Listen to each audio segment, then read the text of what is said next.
How you guys doing? My name is Winston Joseph. I'm not a financial advisor, so everything's for educational purposes. So I want to start off reviewing some stock terms and like there's some new people, so I want to review some past lessons just for us to get familiar. So we're gonna go to Thank you.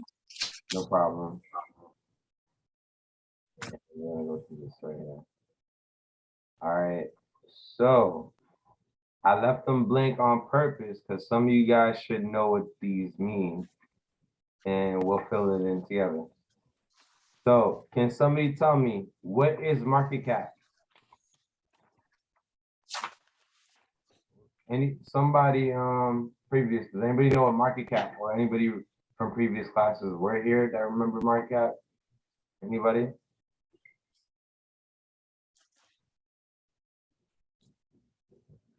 I'm just gonna read some of the emails to this person. Hold on.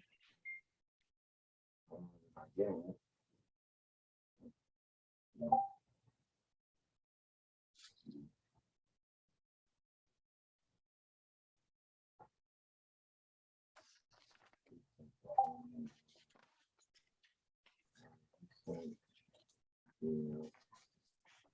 All right. So yeah, but back to the presentation. So yeah, market cap. So anybody care to take a guess what market cap is? Like if you go to this website right here, Finviz, like let's actually look up Apple, and it's gonna give you the information. So right here, you see market cap right here. You guys see this number right here? 2.641 billion. That's the market cap. What does that mean? Nobody? So the market cap, that's the total amount of money that all the shares equal. So I'll even write a little note. Total dollar amount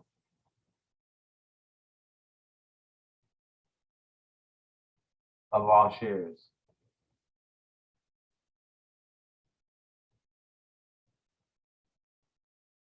I should just type it on the other page.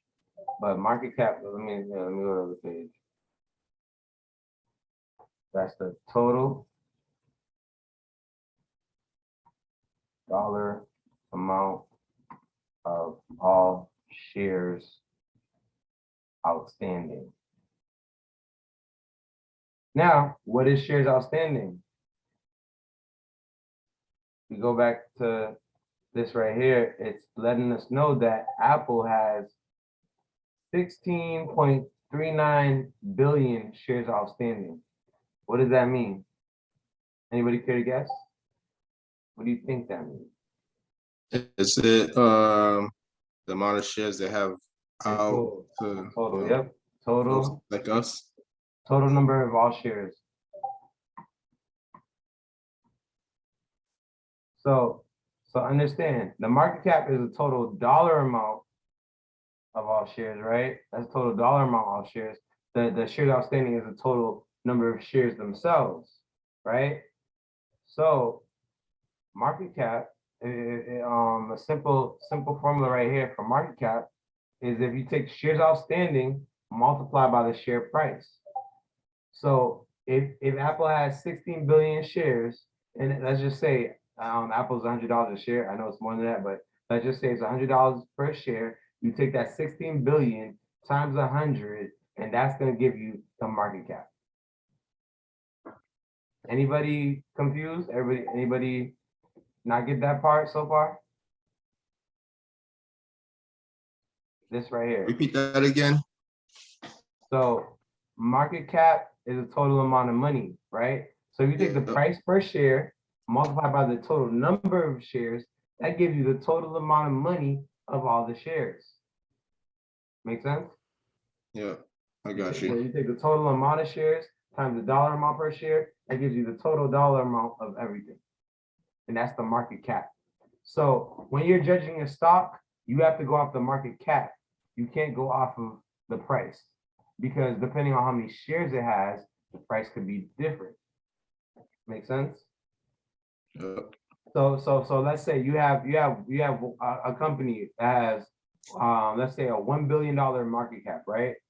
So two companies, they both have a $1 billion market cap, but one of them shares price is $30 versus the other share price might be like $50. It all depends on how many shares they have in total. That affects the price. Right. So you got to go off market cap. All right. That.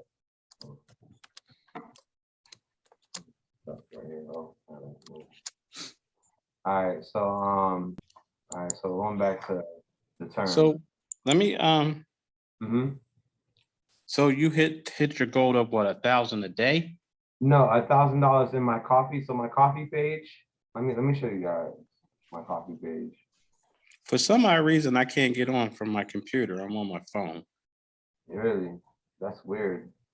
Not sure why, but yeah, this is my coffee page, and this is like the page that I dropped the recording and stuff on.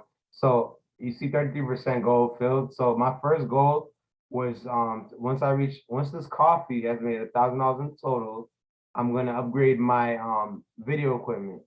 So basically I'm getting a 4K camera and I'm gonna be filming these. So I'll be in HD. I don't know if this is HD, I guess, but I'll be clearer. I'll be on that 4K. All right. That's what I'm saying.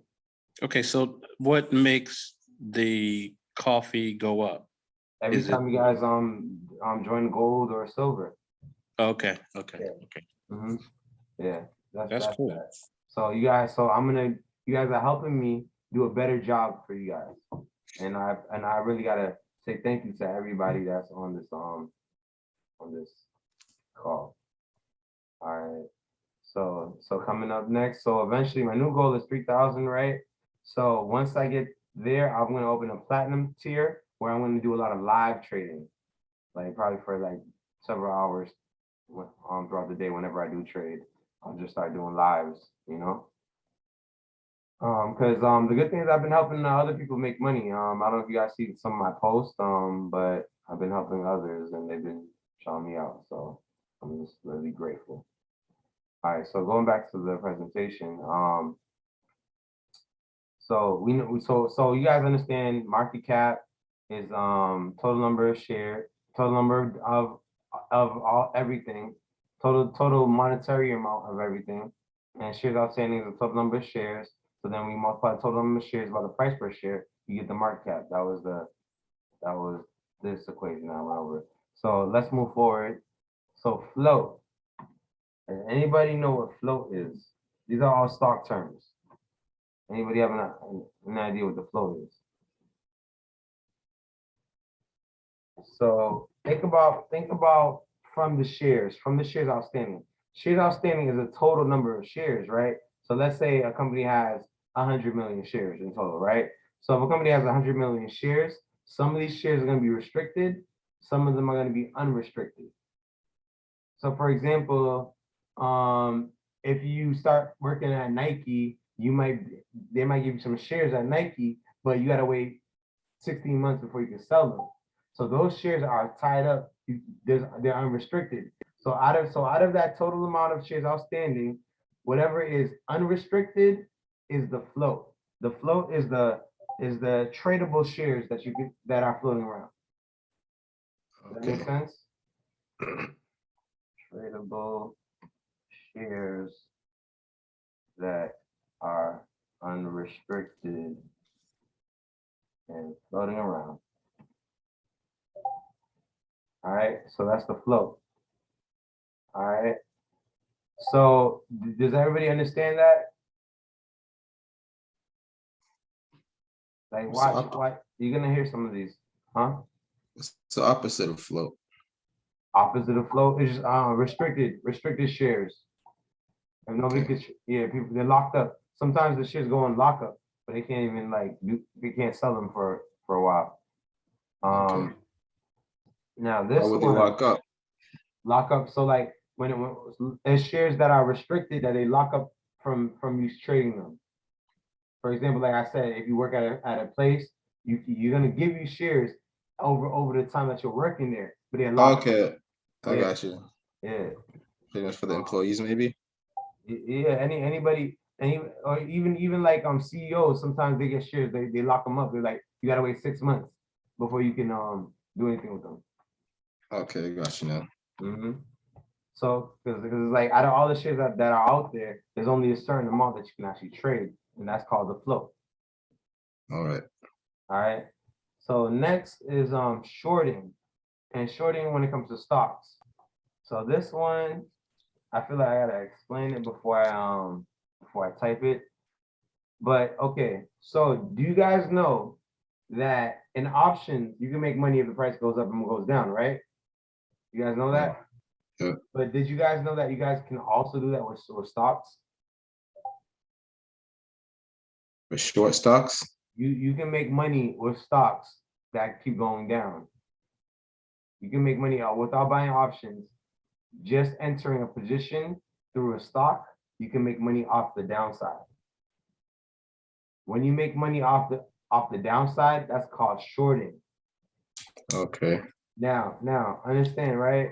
So in order to short a stock, a company has to borrow shares from somebody, right? So they can borrow, so they borrow the shares from somebody, right? And this is how they make their money.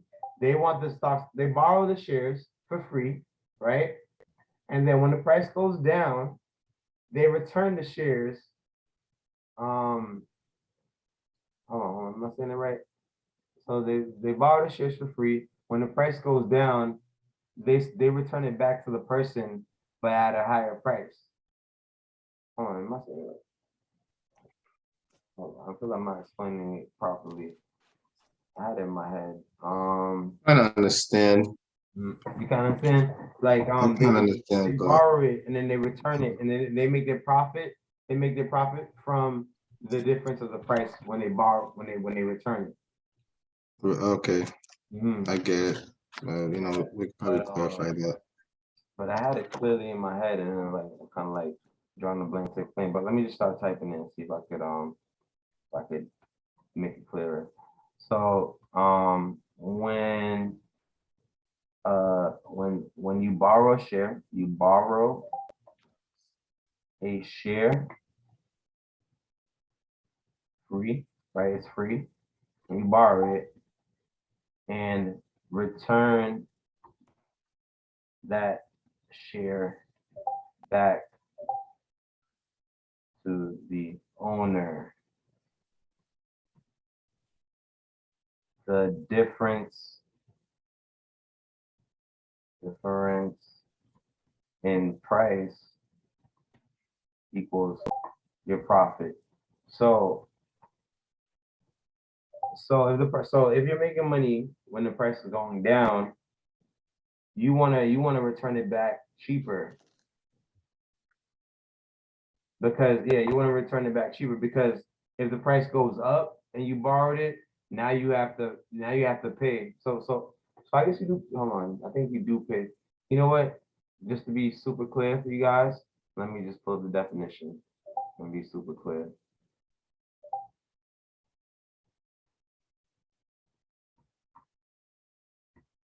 Shorting a stock,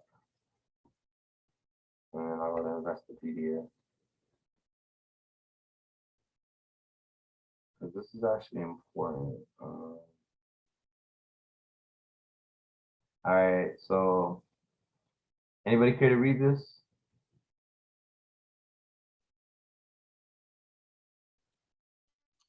One way to make money on stocks for which the price is failing is called Falling. short selling. Mhm, Falling, I'm sorry. mhm. One way to make money on stock for which the price is falling is called short selling, also known as going short or shortening. Short sales sounds like a fairly simple concept in theory. An investor borrows a stock, sells a stock, and then buys a stock back to return to the lender. In practical terms, however, it is an advanced strategy that only experienced investors and traders should use. Mhm. So they buy it back cheaper, basically, and that's how they make the money from the difference. So you can make money from shorting a stock where you're borrowing stock to borrow it back and pay less money. Yeah. So that's short selling. All right, that's fine. Yeah. So that's short selling. So now short interest flow. So what do you think short interest flow is? If you know what short selling is, and you know what flow is.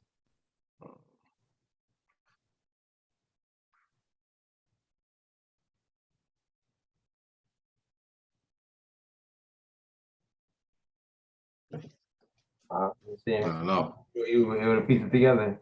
So you actually float is a tradable, like whatever is available to trade, right? I think if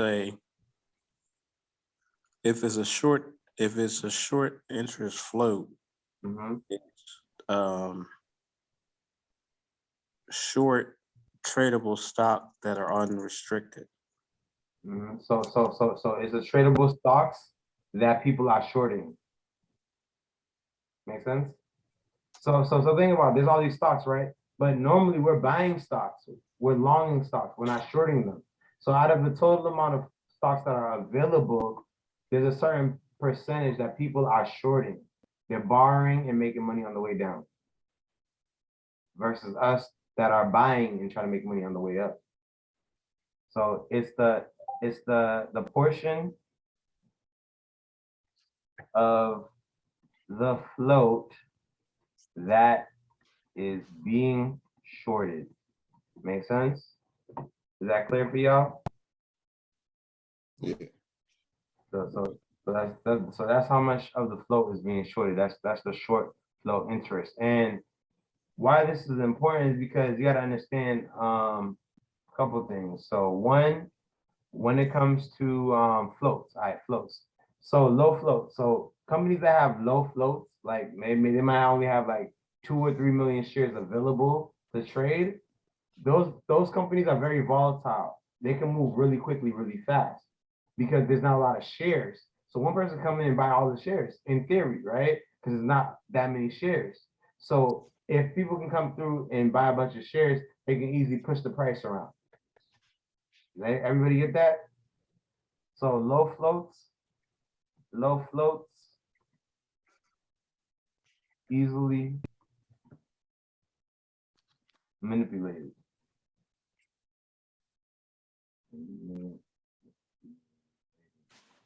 Or I should say volatile. All right. So, and then also same, you gotta understand, hold on, what that was a low float and what was I gonna say? Shorting, all right, short low float, short interest. All right. So now short interest, so let's go back to FinViz, right? So look at FinViz, right? And then look at short float right here. You see short float, 6.63%. So that means that out of the whole float, which is 16.31 billion, only 0.63% is being shorted. Does that make sense? Okay. But you go to other stocks like, what stock is being shorted? Like, oh, AMC. Like you guys ever heard of short squeeze? Remember the whole thing with AMC and GameStop and all that? That was called a short squeeze. So let me put that on the list. This all right. I have this is extra, right? Short squeeze. So for homework, I want you guys to tell me look up what a short squeeze is. I'm not gonna tell you guys, but it has to do with all of this, right? So short squeeze is a term, and next time we'll come back to this and fill this in. All right. So, but if you heard about what happened with GameStop, what happened with AMC's, where these companies go off like crazy, it's because of short squeezes. So think about all these factors happening. All right. So then I'm gonna go into a little bit of what's happening with the market a little bit.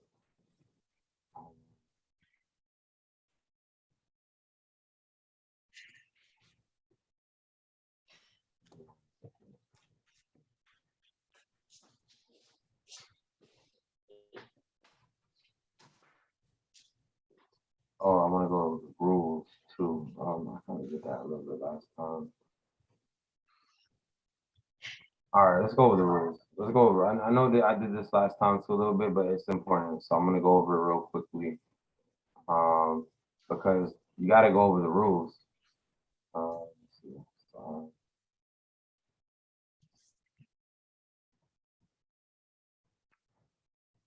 Let me share my screen. So people love trading because it gives you freedom, but you can't succeed without rules. So much for all that freedom, right? So these are some rules I got from the guy that wrote Trading the Zone. So I'm just gonna quickly go through some of these rules. So when you trade, you want to have rules for yourself so that you can follow it and you become a robot. So that every decision that you're making is already made. It's already made through your rules. You don't gotta think about it, because when you gotta think about it, you're gonna feel some type of way about it to make that decision, which means you're in your emotions. You're being emotional, you're not being objective. So the point of these rules is you be objective. Once you have all your rules written out clearly, now you go into your next 20 trades, following these rules to a T. And then now you're gonna record and keep track of your trades, but so that you can see the results. But 20 trades, so the next 20 trades, I want you guys to make some rules and follow. And here's some rules you guys to take. So number one, only take one trade at a time. That's something that I had to take because I used to like trading a bunch of things at once. But if you focus on one thing at a time, you have the best focus and the best decision making. So this helps you watch it closely. You can cut profits or take them on time.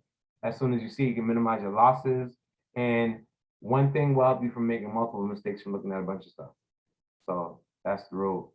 That's one rule. Another rule. So this is when it comes to risk management, right? It's like, let's say you have $1,000. Like, how much do I play? How much do I risk? Right? So here's a good rule. If you're only going to one trade at a time, right? Never risk more than 20%. Because what you're gonna do, you're also gonna put a stop loss at 20%. So you're only gonna risk 20% of 20%. So at the end of the day, if you lose, you'll only lose 4% of your entire portfolio. The whole point of this is not to blow up your account, not to lose it all in one trade. Especially as you're learning, know that you don't know which trade is going to be the winner or loser. You just got to follow your strategy, and eventually it's going to work itself out. But you got to be safe enough to not lose it all. And then if you day trade, you can go back, a couple of trades per day, using this rule. Next, like I said, close your losing positions at 20%. So the difference between professional traders and new traders is professional traders cut losers like that. Like, they already know what a loser look like. They can smell a loser, they get rid of it before it loses them more money. But a newer trader is like, is gonna be like, well, I can come back. Well, I still have time. Well. No, cut that. Cut those that no longer serve you. Because trading is just like life. You have to cut those that no longer are pushing you forward. You know what I mean? I look at it like I'm the boss, and every stock is an employee. And if you're not performing, you're fired. You're out of there. I don't care. Like, literally like that. Like, you have to be cutthroat. I'm sorry, you have to be cold in the market, because the market does not care. It's a good concept. The market does not care. And I don't know if you guys can relate. Like, from an emotional standpoint, there's been times, especially in the beginning when I was trading, I would get sad. I would be sad because I was in profit, but then it became a loser. And then now, instead of cutting it there, I'm like, well, if you want to take my money, take it all. Take it all. Go ahead. Go ahead. You think the market cared? It took it all. And the market don't care. So it's like, don't give up. Don't fall into that mindset. You know, that's me. Yeah, that's been me too, April. Like you cannot allow yourself to get there. And this is why journaling is very important. You know what I mean? Like I have like a physical journal and I have a digital journal, which I'll show you guys later, you know. But at the end of the day, it's very important to really keep track of yourself to know what mistakes you keep making over and over. You know, and honestly, guys, if you guys could just cut your big losers, like never have a big loss again, you'll probably be all set because it's the big losses that really, you know, like ruin things, you know. Let me keep moving. So this rule right here, do not assume a position will turn around. Forget about it. Move on. Cut your losses. Don't think it's gonna turn around. You know, because you thinking that is gonna turn a small loss to a big loss.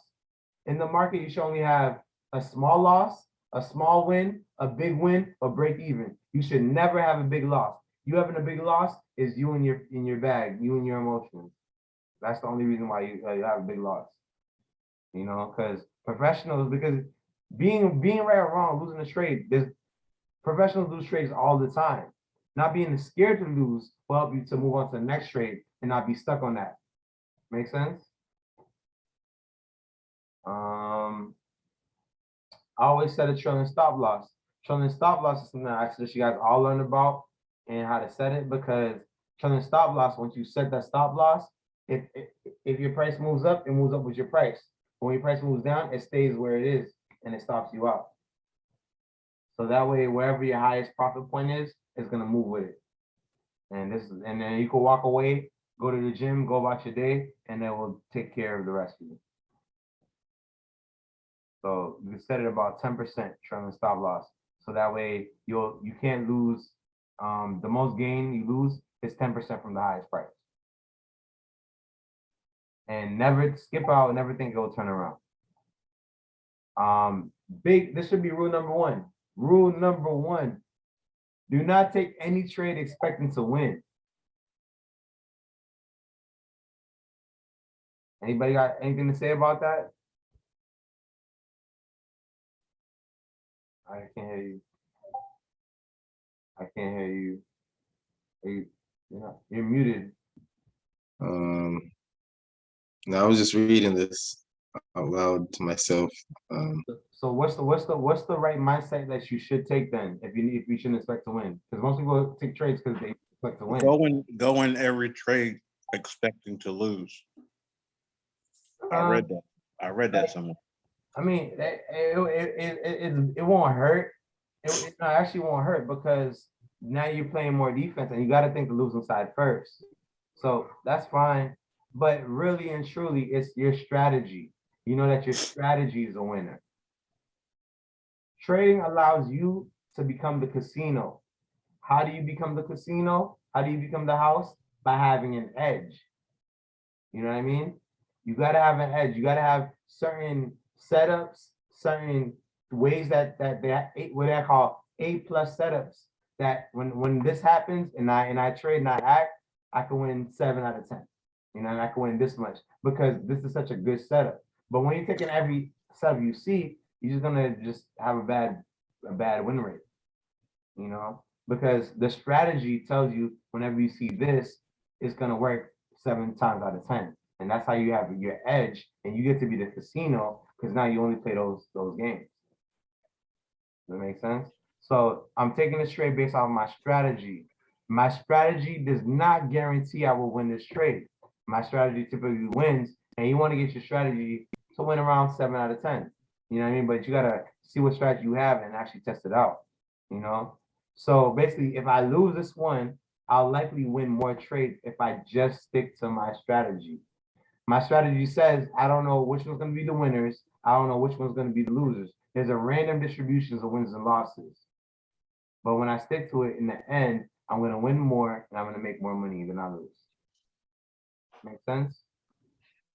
It's a game of probability. There's a difference between someone that wins blackjack one time versus someone that makes a living playing blackjack every day at the casino. Two different mindsets. One's probability, the other one is luck. So never worry or panic. Once you have your plan, you stick to your plan, you have your stop loss, you have your target profits and all that. What do you worry about? It's either gonna work or it's not. If it's not gonna work, you're not gonna lose too much. You know what I mean? Everything should be set. You should already have everything set before you even enter. Knowing where to enter, where to exit, and where your stop loss is, and what your target is. That's what I'm talking about. Having the exit and having entry strategy. So, you know, what I mean, these are good rules. And then right here, and then you want to stick to the strategy. So, like I said, you want to take at least 20 consecutive trades, following all your rules, comparing your results. Now, if you win 70, 80%, then keep using that strategy. If it's like, I'll just say if it's under 60, redo it. If it's less than 60%, readjust your strategy. Because you could have a high win rate. Like there's certain setups, like whenever I see a head and shoulders and certain things, I know that is an 80% chance that this is gonna work out. Whenever I take this particular setup, you know what I mean? So that's really what it comes down to when it comes to actually like trading and trying to make the most out of it. I think the last thing I was gonna do was show my journal. Hold on. So I'm gonna show you guys a website that I use to journal my trades. And so like I said, I do it digitally and manually. So this website right here, let me show you guys right here. So this website right here is called TraderSync. What's cool is that it will analyze your trades and it'll tell you like your win rate, your lose rate, and it has like you can have it go back. I think this is just for the month, right? So it will show like all your trades, and then what's cool about it is like you can analyze like your losers and your winners. Let's see, so what's the big loser I have?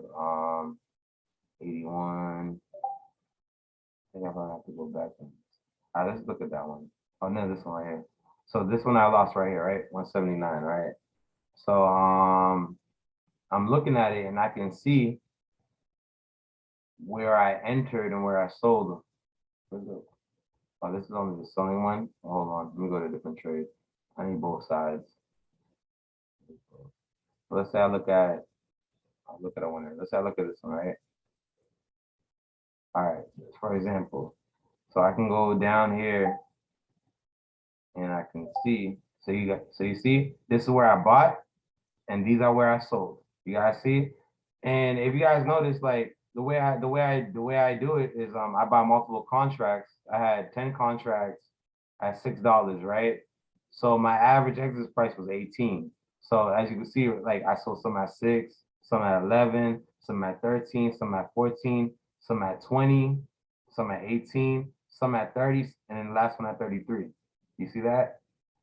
I bought them 10 at 6 for 60 bucks.